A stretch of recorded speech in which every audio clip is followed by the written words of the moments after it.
সূরাতুল বাকারার ১৭২ নম্বর আয়াতে আল্লাহ তাআলা ইরশাদ করছেন, ইয়া আইয়ুহাল্লাযীনা আমানু কুলু মিন তাইয়্যিবাতি মা রাযাকনাকুম ওয়াশকুরু লিল্লাহি ইন কুনতুম ইয়্যাহু তা'বুদুন। অর্থাৎ ওহে বিশ্বাসীরা, আমি তোমাদেরকে পবিত্র জিনিস থেকে যেটা রিজিক হিসেবে দান করেছি তোমরা সেটা খাও, অপবিত্র কোনো কিছু তোমরা খেও না। পাশাপাশি সূরাতুল আরাফের ১৫৭ নম্বর আয়াতে আল্লাহ তাআলা ইরশাদ করছেন, ওয়া ইউহিল্লু লাহুমুত তাইয়্যিবাতি ওয়া ইউহাররিমু আলাইহিমুল খাবাইস।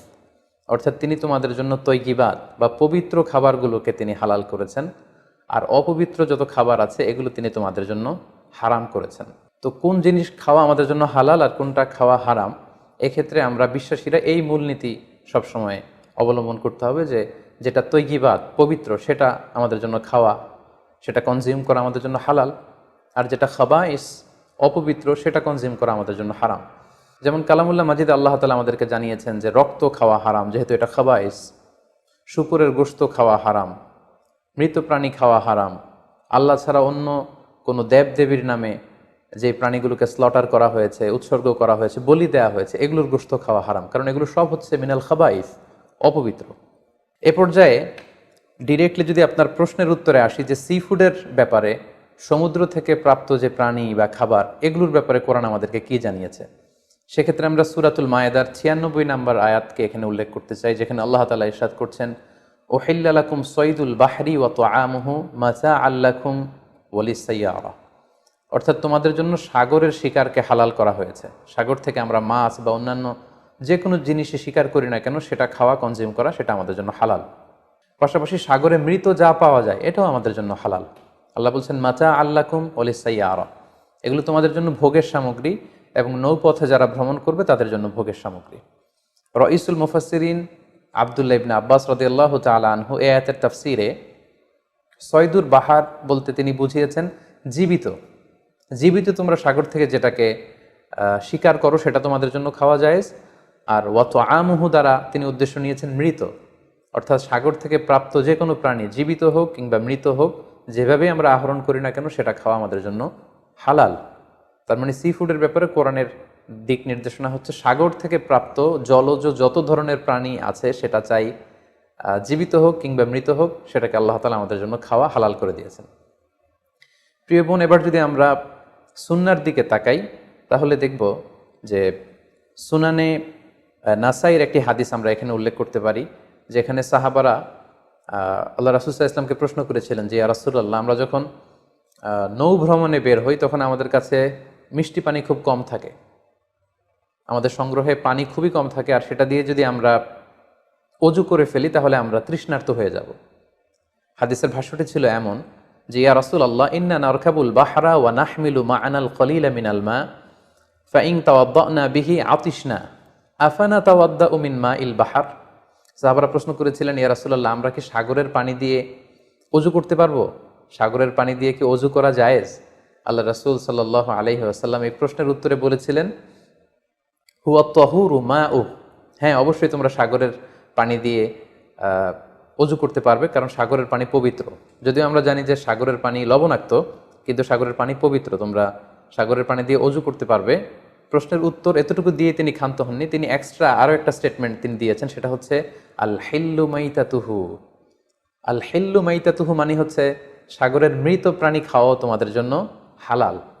অর্থাৎ সাগরের পানি পবিত্র আর সাগরের মৃত প্রাণী এগুলো তোমাদের জন্য খাওয়া হালাল। সম্মানিত সুধী, কোরআনের এই আয়াতটি এবং সুনানে নাসাইর এই হাদিসের বর্ণনা থেকে আল্লাহ রাসূল সাল্লাল্লাহু আলাইহি ওয়াসাল্লামের উত্তর থেকে আমরা বুঝতে পারলাম সাগর থেকে পাওয়া যত ধরনের সি ফুডের আইটেম হতে পারে, যত ধরনের খাবার হতে পারে, সেটা চাই জীবিত হোক কিংবা মৃত হোক, সেগুলো আল্লাহ তাআলা আমাদের জন্য কনজিউম করা, সেগুলো খাওয়া, সেগুলো আহরণ করা, সেগুলো স্বীকার করা আল্লাহ তাআলা আমাদের জন্য বৈধ করে দিয়েছেন। তবে কোনো স্কলার গুটি কয়েক প্রাণীর ব্যাপারে তারা দ্বিমত পোষণ করেছেন, কিন্তু আমরা যদি মেজরিটি স্কলারদের দিকে তাকাই তাহলে দেখব গোটা বিশ্বে যত স্কলার আছে মেজরিটি স্কলাররা ওনারা সি ফুডের সকল আইটেম খাওয়া হালাল, স্বীকার করা হালাল, খাওয়া হালাল বলে ওনারা মন্তব্য পেশ করেছেন। যারা এ ব্যাপারে কিছু কিছু প্রাণীর ব্যাপারে ভিন্ন মত পোষণ করেন তাদের কয়েকটি মতামত আমি আপনাদের সামনে তুলে ধরছি। যেমন কোনো স্কলাররা বলেছেন যে সাগরের প্রাণী খাওয়া তখন জায়েজ হবে যদি সেটা সবসময় সাগরে বসবাস করে, অর্থাৎ সেটা জলজ প্রাণী হতে হবে, কিছু সময় জলে থাকে আবার কিছু সময় স্থলে থাকে, এ জাতীয় প্রাণী খাওয়া যাবে না। যেমন ব্যাঙের কথা ওনারা উল্লেখ করেছেন। আল্লাহ রাসূল সাল্লাল্লাহু আলাইহি ওয়াসাল্লাম ব্যাঙ হত্যা করতে নিষেধ করেছেন, আর যে প্রাণী হত্যা করা নিষেধ সেটা খাওয়াও নিষেধ, সো ব্যাঙ খাওয়া যাবে না। এক্ষেত্রে ওনারা কুমিরের কথা উল্লেখ করেছেন, কারণ কুমির পানিতেও থাকে আবার ডাঙ্গাতেও থাকে, আর কুমির হচ্ছে খুবই ফ্যারোসাস, খুবই হিংস্র প্রকৃতির প্রাণী। সো এটার গোশত খেলে ওইটার একটা অ্যাটিটিউড মানুষের মধ্যেও চলে আসতে পারে। এজন্য শুধু মালিকি মাযহাবে কুমির খাওয়াকে ওনারা অ্যালাউ করেছেন, বাকি সব স্কলাররা কুমির খেতে নিষেধ করেছেন। এক্ষেত্রে আমরা কচ্ছপের কথা উল্লেখ করতে পারি। কচ্ছপ শুধু পানিতেই থাকে না, কচ্ছপ পানিতেও থাকে, আবার কচ্ছপ স্থলেও থাকে। সো এক্ষেত্রেও স্কলাররা কচ্ছপের ব্যাপারে দ্বিমত পোষণ করেছেন। তবে শাফি মাযহাবে কচ্ছপ খাওয়া জায়েজ, তবে সেক্ষেত্রে ওনারা শর্তারোপ করেছেন যে এটাকে স্লটার করে, জবাই করে তারপরে কচ্ছপের মাংস খেতে হবে।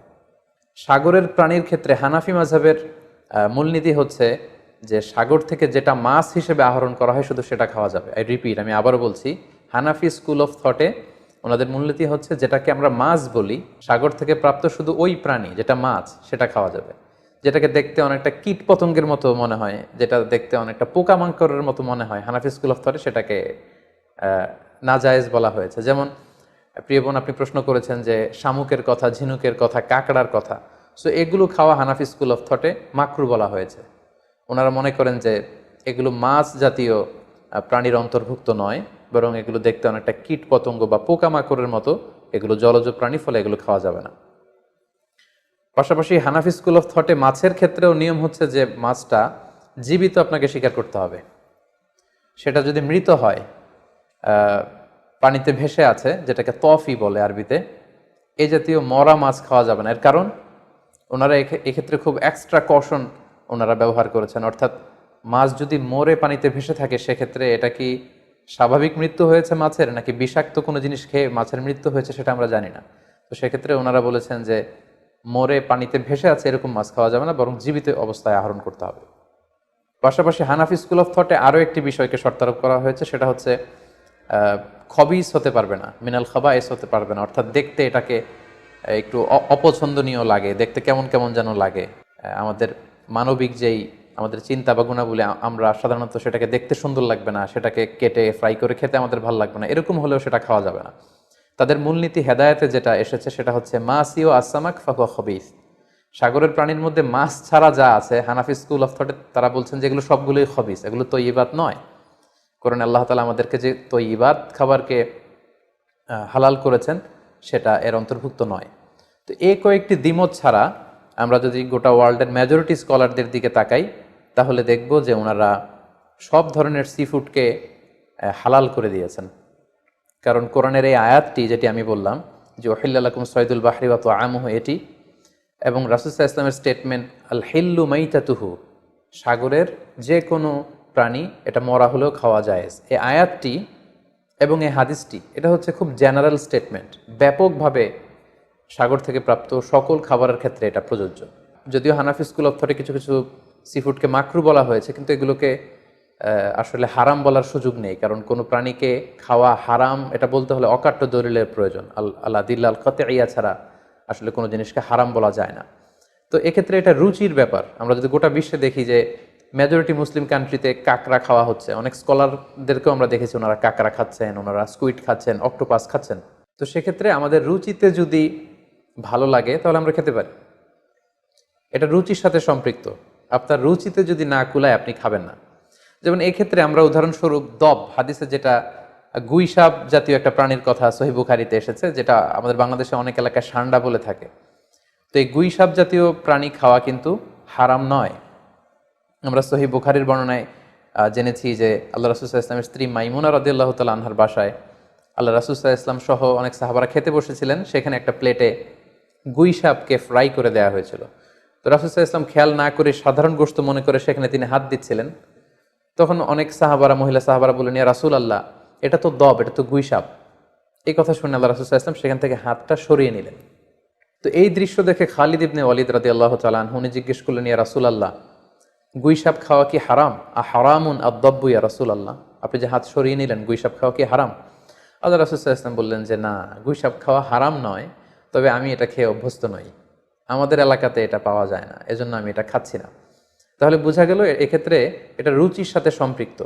সো গুইসাপ হালাল বলে যে গুইসাপ আমাদেরকে খেতে হবে, সান্ডা আমাদেরকে খেতে হবে, এমন কোনো কথা নেই। আপনার যদি রুচিতে কুলায় আপনি খাবেন, আর রুচিতে যদি আপনার না আসে তাহলে আপনি খাবেন না। অনুরূপভাবে যেহেতু সাগরের মাছ হিসেবে হাঙ্গর মাছ, তিমি মাছের ব্যাপারে অনেকে আমাদের কাছে জানতে চায়, আমরা বলবো যে হাঙ্গর মাছ খাওয়া, তিমি মাছ খাওয়াও হালাল যদি আপনার রুচিতে আসে। হালাল বলেই যে খেতে হবে এমনটা নয়।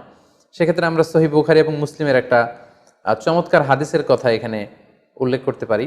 সেখানে আমরা জেনেছি যে সাহাবাদের একটা দলকে আল্লাহ রাসূল সাল্লাল্লাহু আলাইহি ওয়াসাল্লাম একটা নৌ সফরে পাঠিয়েছিলেন। বেসিক্যালি কুরাইশদেরকে আটকানোর জন্য সাওয়াহেলি পথে সাগরের উপকূল দিয়ে ওনারা গিয়েছিলেন।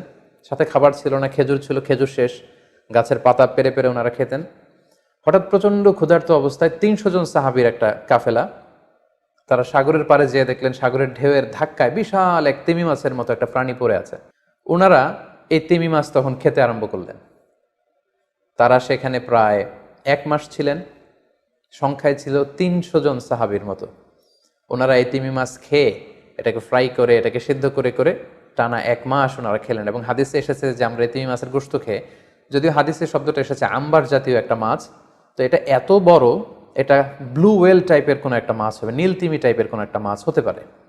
কারণ হাদিসে এসেছে মাছের গোশত খেতে খেতে এটার কঙ্কাল বের হয়ে আসলো। তো একজন সাহাবা এটার পাঁজরের একটা কঙ্কালকে বালুর মধ্যে গেড়ে দাঁড় করালেন, কঙ্কালের একটা হাড্ডি। এই হাড্ডিটা এত বড় ছিল যে সাহাবারা ওই হাড্ডির নিচে দিয়ে ওট সহ, ওটার হাওদাত সহ যেতে পারছিলেন এবং ব্যাক করতে পারছিলেন। তাহলে সেই তিমি মাছের কঙ্কালের স্কেলিটনের পাঁজরের হাড্ডিটা কত বড় ছিল, সেখান থেকে আমরা বুঝতে পারি এটা তিমি টাইপের কোনো একটা মাছ হবে। সফর শেষ করে ওনারা যখন মদিনায় আসলেন তখন আল্লাহ রাসূল সাল্লাল্লাহু আলাইহি ওয়াসাল্লামকে ওনারা পুরো ঘটনার বৃত্তান্ত খুলে বললেন এবং জিজ্ঞেস করলেন, ইয়া রাসূলুল্লাহ, এই যে এত বড় তিমি মাছের মতো একটা মাছ যে আমরা খেয়েছি, আমরা তো জানি না এত বড় মাছ এটা খাওয়া শরীয়তে বৈধ কিনা। আল্লাহর হাবিব সাল্লাল্লাহু আলাইহি ওয়াসাল্লাম বললেন, এটা বৈধ, তিমি জাতীয় মাছ এগুলো খাওয়া বৈধ, এটা আল্লাহ তাআলা তোমাদের জন্য রিজিক হিসেবে রেখেছিলেন। সহিহ মুসলিমে যেই বর্ণনাটা এসেছে, তিনি বললেন যে হুয়া রিজকুন আখরাজাহুল্লাহু লাকুম, এটা আল্লাহর পক্ষ থেকে তোমাদের জন্য নির্ধারিত একটা রিস্ক।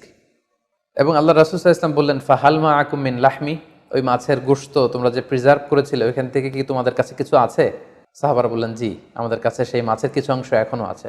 আল্লাহ রাসূল সাল্লাল্লাহু আলাইহি ওয়াসাল্লাম বললেন, তাহলে আমাকে কিছু দাও, ফাতুতঈমুন, আমাকে কিছু খাওয়াও। ক্বালা ফাআরসালনা ইলা রাসূলিল্লাহি সাল্লাল্লাহু আলাইহি ওয়াসাল্লাম মিনহু ফাআকালাহু, তারা তাদের বাড়ি থেকে সেই মাংসের কিছু অংশ এনে রাসূল সাল্লাল্লাহু আলাইহি ওয়াসাল্লামকে দিলেন, পাঠালেন, এবং সেই তিমি মাছের গোশত থেকে আল্লাহ রাসূল সাল্লাল্লাহু আলাইহি ওয়াসাল্লাম নিজে ভক্ষণ করলেন। সম্মানিত, শুধু এই লম্বা হাদিসটি থেকে আমরা জানতে পারলাম যে সাগরের এই হাঙ্গর মাছ, তিমি মাছ, যেগুলো অনেক বড় বড় মাছ, এগুলোও খাওয়া বৈধ, যেহেতু সাগরের সব প্রাণী খাওয়া আল্লাহ তাআলা আমাদের জন্য জায়েজ করেছেন। তাহলে আমরা এই সিদ্ধান্তে উপনীত হতে পারি যে সামুদ্রিক সব ধরনের প্রাণী খাওয়া বা সিফুড খাওয়া জায়েজ, যদি এটা স্বাস্থ্যের জন্য ক্ষতিকর নয় বা এর মধ্যে বিষাক্ত কোনো জিনিস নেই, এটা যদি প্রমাণিত হয়, অর্থাৎ বিষাক্ত নয় এবং ক্ষতিকর বলে প্রমাণিত নয়, এটা যদি আমরা নিশ্চিত হতে পারি, তাহলে আপনার রুচিতে কুলালে আপনি যে কোনো ধরনের সিফুড খেতে পারেন। তবে যেগুলো ক্ষতিকর, যেমন আমরা জেলিফিশের কথা জানি, স্টোন ফিশ, আমাদের বাংলাদেশে পিরানহা নামে এক মাছের কথা আমরা শুনেছি, যেটা খেলে মানুষের মৃত্যুর সম্ভাবনা আছে, এগুলো বিক্রি করা, এগুলো খাওয়া, কনজিউম করা, এগুলো সবগুলো হারাম। কারণ ক্ষতিকর কোনো জিনিস কোনো মুসলমান কনজিউম করতে পারে না। কারণ আল্লাহ তাআলা সূরাতুল বাকারার 195 নম্বর আয়াতে আমাদেরকে বলেছেন, ওয়ালা তুলকু বিআইদিকুম ইলা তাহলুকা, তোমরা নিজেরা নিজ হাতে নিজেদেরকে ধ্বংসের দিকে ঠেলে দিও না, যেটা তোমার ক্ষতি হতে পারে সে কাজ তুমি করতে পারো না। পাশাপাশি সূরাতুন নিসার 29 নম্বর আয়াতে আল্লাহ তাআলা বলছেন, ওয়ালা তাকতুলু আনফুসাকুম ইন্নাল্লাহা কানা বিকুম রহিমা, তোমরা নিজেরা নিজেদেরকে হত্যা করো না, কারণ আল্লাহ তাআলা তোমাদের উপর খুবই বেশি দয়া পরবশ, তিনি মেহেরবান। তাহলে এই আয়াতগুলোর আলোকে আমরা বুঝতে পারলাম যে বিষাক্ত এবং ক্ষতিকর বলে প্রমাণিত নয় এরকম যে কোনো ধরনের সি ফুড যদি আপনার রুচিতে আসে আপনি খেতে পারবেন। ফলে শামুক, ঝিনুক, অক্টোপাস, স্কুইড, কাঁকড়া, যদিও হানাফি স্কুল অফ থটে এগুলোকে মাকরু বলা হয়েছে, কিন্তু